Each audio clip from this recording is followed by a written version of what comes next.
necessity is the mother of invention. To cure myself from rheumatoid arthritis, as since 1972 I was suffering. In 1981, when I got medicinal plantation course, when I was studying in agricultural college, my mind was triggered to induce certain herbal compounds on my body. And thoroughly I have studied and ultimately treated on myself and got cured.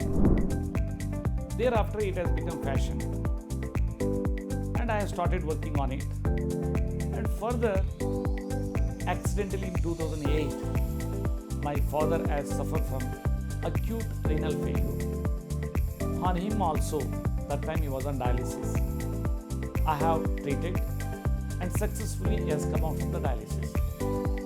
And again coincidentally in 2010, my son has suffered from acute myeloid leukemia, that is a blood cancer, and he was undergoing treatment in Christian Medical College, Vellore, and also he had a BMP also.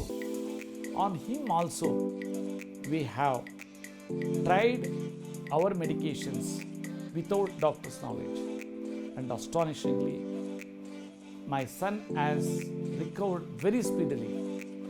Even doctors were also surprised by seeing the results.